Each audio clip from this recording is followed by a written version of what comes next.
ఢిల్లీ వేదికగా జంతర్ మంతర్ వద్ద జరుగుతున్నటువంటి ఏదైతే ఆందోళన గత కొన్ని రోజులు కొనసాగుతున్నాయో, ఆల్మోస్ట్ ఒక 25 డేస్ నుంచి అట్లా కొనసాగుతూ ఉన్నాయో, ఆ ఆందోళనలో అప్పుడు ఆల్మోస్ట్ అమెరికా రీచ్ అయ్యి, రష్యా అంటే మనతో ఏ దేశాలైతే కొంచెం దగ్గరగా ఉంటాయో, లేదంటే మంచి అసోసియేషన్ మెయింటైన్ చేస్తున్నాయో, ఆ దేశాల మొత్తానికి కూడా ఒక ఐడియా వచ్చింది. ఏం జరుగుతుంది? ఇట్లా దానికి కారణం ఏంటనేది మొత్తం కూడా తెలుసుకొని మానిటర్ చేస్తున్నారు. ఈ క్రమంలో ఇది పాకిస్తాన్ కూడా చేరింది. అంటే మన జరుగుతున్న ఎందుకంటే మన శత్రు దేశం కాబట్టి ఆబ్వియస్‌గా ఇక్కడ ఏం జరుగుతున్నా సరే వెంటనే అక్కడ రీచ్ అవుతూ ఉంటది.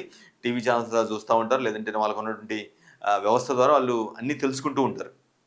అట్లా డానిష్ కనేరియా పాకిస్తాన్ మాజీ క్రికెటరు, మంచి స్పిన్నరు, మంచి వరల్డ్ క్లాస్ స్పిన్నర్ ఆయన. హిందూ ఆయన యాక్చువల్‌గా పాకిస్తాన్‌లో ఉన్నటువంటి హిందూ ఆయన. సో, కనేరియా స్పందించిందండి గొడవ మీద. కానీ ఎలా అంటే చాలా స్ట్రాంగ్‌గా ట్వీట్‌ల ద్వారా పెట్టాడు. అంటే గవర్నమెంట్‌ని సపోర్ట్ చేస్తూ మీకు బీజేపీ ప్రభుత్వం లేదంటే మోదీ ఉండటమే చాలా గొప్ప విషయం. చాలా బాగా చూసుకుంటున్నారు. బాగా రూల్ చేస్తున్నారు. మీరు అంటే ఆ సెన్స్ వచ్చేలాగా యాజ్ ఇట్ ఈజ్ నేను చెప్పింది చెప్పలేదు గానీ, ఆ సెన్స్ వచ్చేలాగా చెప్తూ కొంతమంది ఎవరైతే ధర్నాలు, ఆందోళన చేస్తున్నారో వాళ్ళ తీరుని, వాళ్ళు ఎంచుకున్న అంశాన్ని తప్పుపడుతూ ట్వీట్ చేయడం జరిగింది. అసలు డనేష్ కనేరియా ఏమన్నాడు ఏంటో ఒకసారి మనం ట్వీట్‌లలో చూసి మళ్ళా ఇన్ డీటెయిల్‌గా చెప్దాం. డనేష్ కనేరియా ఆయన ఇచ్చినటువంటి tweet. I'm disturbed because every protest in India seems to have the same script. నేను ఎందుకు విషాదంగా లేదంటే ఎందుకు డిస్టర్బ్ అయ్యానంటే ఇండియాలో ఇండియాలో జరుగుతున్నటువంటి ప్రతి ఆందోళన కూడా seems to have the same script. Okay subject, okay script ఉన్నట్టుగా, ఒకే స్క్రిప్ట్ బేస్ మీద ఆందోళన జరుగుతున్నట్టుగా అనిపిస్తుంది. అందుకే నేను డిస్టర్బ్ అయ్యాను అన్నట్టుగా అంటూ ఉన్నారు. కొన్ని అంశాలు పెట్టాడు. వేటి మీద జరుగుతుంది అనేది పెట్టాడు. About law drama, abuse law drama. అంటే శ్రీరాముని దూషించడం ఒక సబ్జెక్ట్ లాగా అనుకున్నారు. అంటే అదొక అంశం మీద కూడా గొడవ జరిగింది. అబ్యూజ్ భారతమాతని అబ్యూజ్ చేయటం. ఎందుకంటే భారతమాతను మన శ్రీరాముని కావచ్చు, భారతమాతని కావచ్చు మనం చాలా గొప్పగా గౌరవిస్తూ ఉంటాం. ఏది ఇండియన్ మెజారిటీ పీపుల్. సో ఈ 2 అంశాలని అబ్యూజ్ చేస్తూ, దూషిస్తూ ఒక చేయటం, ఆందోళన చేయటం. అబ్యూజ్ పీఎం మోదీని లెగిస్తే తిట్టడం. అంటే ఆయన అబ్జర్వ్ చేసిన అంశాలు మొత్తం కూడా డానిష్ కనేర్ ఏదైతే అబ్జర్వ్ చేశాడో అంశాలు, ఆ అంశాలను బేస్ చేసుకొని ఆయన చెప్తున్నాడు. Abuse PM Modi's late mother. చనిపోయినటువంటి మోదీ మదరు ఎవరైతే చనిపోయారో ఆమె మదర్‌ని కూడా దూషించేలాగా, ఆయన మదర్‌ని కూడా దూషించేలాగా. అబ్యూజ్ బ్రాహ్మణుల్ని దూషించేలాగా. అబ్యూజ్ హిందుత్వాన్ని దూషించేలాగా, తిట్టేలాగా. No discussion, no solutions. Only అంటే ఇక చర్చలు ఉండవు, సొల్యూషన్స్ ఉండవు. కేవలం ఈ అంశాలను బేస్ చేసుకొని ఈ విధంగా మీరు తిట్టడం, ఒకే స్క్రిప్ట్ బేస్ చేసుకొని ఇండియాలో ఆందోళన చేయడం చాలా బాధాకరంగా ఉంది. చాలా కలత చెందాను అని చెప్తున్నాడు. Only slogans, abuse and chaos. Only నినాదాలు, దూషించడం, కయాస్ అంటే రచ్చరచ్చ చేయటం. ఒక గందరగోళ పరిస్థితిని కయాస్ అంటారు. So the opposition seems to be living under the illusion that one day they will be able to create a Nepal like situation in India. ఆయన ఏమంటున్నాడంటే అపోజిషన్ ఏమనుకుంటుంది అంటే ఆయన భావనలో అపోజిషన్ ఏమనుకుంటుంది అని అంటే ఏదో ఒక రోజు నేపాల్ లైక్ సిచ్యువేషన్, నేపాల్లో ఏ విధంగా అయితే గందరగోళం జరిగి రచ్చరచ్చ చేసి దేశవ్యాప్తంగా ఆందోళనలు జరిగాయో అట్లా ఇండియాలో కూడా జరుగుద్దని ఒక ఇల్యూజన్, ఒక భ్రమలో ఉన్నారు అపోజిషన్ పార్టీస్ అని చెప్తున్నాడు. కంప్లీట్గా అపోజిషన్ పార్టీస్ వ్యవహార తీరు మొత్తాన్ని కూడా కండెమ్ చేసేలాగా డానిష్ కనేరియా అంటే గవర్నమెంట్ సపోర్ట్ చేసేలాగా మాట్లాడడం జరిగింది Danish Kaneria. No trade deal with the US has even been signed yet, but some farmers are already ready to block the Delhi.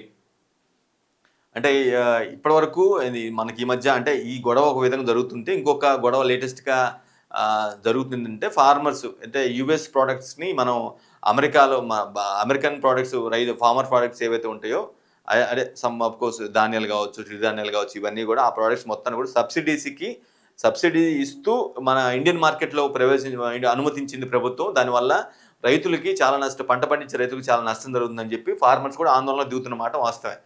Punjab నుంచి పెద్ద ఎత్తున హర్యానా నుంచి వస్తున్న ఢిల్లీకి వచ్చే ఢిల్లీ బాట పడుతున్నారు. ఆ విషయాన్ని కూడా మెన్షన్ చేశారు.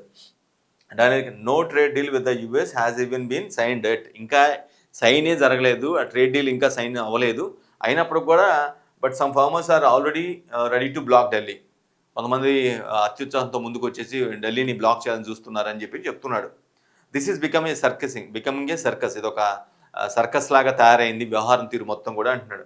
How can a nation progress when so many people are willing to protest first and verify facts later.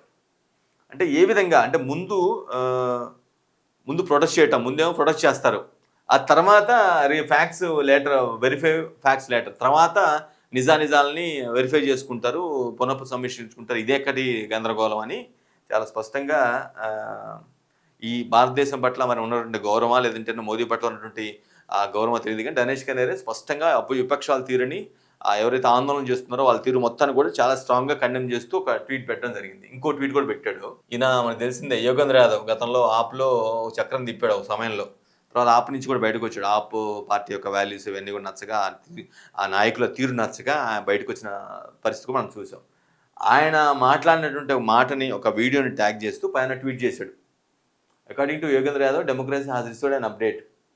అంటే ఆయన చెప్తున్న ప్రకారం ప్రజాస్వామ్యం ఒక అప్డేట్ని పొందింది. ఆ అప్డేట్ ఏంటంటే వర్షన్ 2.0 బ్యాలెట్ బాక్స్ వద్దు, పార్లమెంట్ వద్దు, స్ట్రీట్ వెటో అంటే వీధిలో రచ్చ. స్ట్రీట్ వెటో అంటే వీధిలో జరిగే రచ్చ ద్వారా జరిగే ఒక నిర్ణయాధికారం లేదా హక్కు. యాజ్ ఇట్ ఈజ్ చెప్పాలంటే వీధుల్లో జరిగేటువంటి పోరాటాల వల్ల వచ్చే ఒక నిర్ణయాధికార హక్కు అని అంటాం. అది అంటే ఆయన చెప్పిన వర్షన్ని అంటే ఆయన చెప్తున్న దాని ప్రకారం ఇదా జరిగేది అని ప్రశ్న చేస్తున్నాడు. అంటే అతిపెద్ద ప్రజాస్వామ్య దేశంలో పార్లమెంటుకు పని లేదు, లేదంటే బ్యాలెట్ బాక్స్ కూడా పని లేదా, కేవలం రోడ్ల మీద దాడి చేసి గొడవలు చేస్తే మాత్రం వచ్చుద్దా అనే ప్రాస్పెక్ట్లో స్ట్రీట్ వెటో కావాలా నీకు అన్నట్టుగా చెప్తున్నాడు. If elections don't produce the desired result simply announce that resident out ranks the voter. ఒకవేళ ఎలక్షన్స్ న్యాయబద్ధంగా చట్టబద్ధంగా జరుగుతాయి కాబట్టి అవి వాళ్ళు అనుకున్నటువంటి result don't produce the desire result. ఒకవేళ వాళ్ళు అనుకున్నటువంటి ఏదైతే ఫలితం రాకపోతే simply announce that resistant out ranks the voter. అంటే ఓటర్ కంటే ఓటు హక్కు దానికి ఓటర్కి ఉన్నటువంటి వాల్యూ కంటే కూడా వాళ్ళ కొంతమంది నుంచి వచ్చేటువంటి తిరుగుబాటు ఏదైతే ఉందో అది ఓటర్ని తొక్కేలాగా, ఓటు హక్కుని చిన్నదాన్ని చేసేలాగా, తక్కువ చేసేలాగా, అంచవేసేలాగా వ్యవహరిస్తుందా అని క్వశ్చన్ చేస్తున్నాడు. అంటే ఈ విధంగా మాట్లాడతారు ఇలాంటి వ్యక్తులు అనే ప్రాస్పెక్ట్ని చెప్తున్నాడు. Convenient isn't it. ఇదేనా మీకు, ఇది చాలా కంఫర్టబుల్గా ఉంటుందా, కన్వీనియంట్గా ఉంటుందా, ఇదేనా మీ వ్యవహారం అని చెప్తున్నాడు. ఈయన ఏం చెప్పాడంటే నిజానికి కొన్ని సందర్భాల్లో పార్లమెంట్లోనో ఓటు ద్వారానో మనకి విజయాలు రావు, లేదంటేనో ఫలితాలు రావు. కేవలం వీధుల్లోకి వచ్చేసి రోడ్ల మీదకి వచ్చేసి రోడ్ల మీద జరిగే వ్యవహార తీరు జరిగే ధర్నాల ద్వారా, ఆందోళన ద్వారా మనం పొందుతాము, ఒక మార్పు వస్తుంది అనే ప్రాస్పెక్ట్ చెప్పాడు ఆయన బయట ఒక ఛానల్కి ఇచ్చిన ఇంటర్వ్యూలో ఈ మాట మాట్లాడాడు. దాన్ని ట్యాగ్ చేస్తూ డనేష్ కనేరే ఈ విధంగా మాట్లాడాడు. అంటే నీకు పార్లమెంట్ అక్కర్లేదు, ఓటు ప్రక్రియ అవసరం లేదు, కేవలం వీధిలో జరిగే రచ్చ ద్వారానే నువ్వు నిర్ణయాధికారం లేదా హక్కును పొందుతావా, ఇదెక్కడి ప్రజాస్వామ్యం, ఇదెక్కడి ప్రభుత్వం అన్నట్టుగా ఇదెక్కటి వ్యవహార తీరు అనే పాయింట్ని చెప్తున్నాడు డనేష్ కనేరే. పాకిస్తాన్ మాజీ క్రికెటరు, పాకిస్తాన్లో ఉన్నటువంటి బలమైన హిందూ డనేష్ కనేరే చెప్పినటువంటి వ్యాఖ్యలు మాత్రం ఇప్పుడు సోషల్ మీడియాలో వైరల్గా మారాయి. అంటే ఆయన పెట్టిన ట్వీట్స్ అంటే ఒక విధంగా మోదీకి, బీజేపీ ప్రభుత్వానికి చాలా స్ట్రాంగ్గా వన్ సైడ్గా మద్దతు ఇస్తున్నట్టుగా స్పష్టంగా అర్థమవుతుంది. ఈవెన్ దో అతను పాకిస్తానీ దేశస్థుడు అయినప్పటికీ కూడా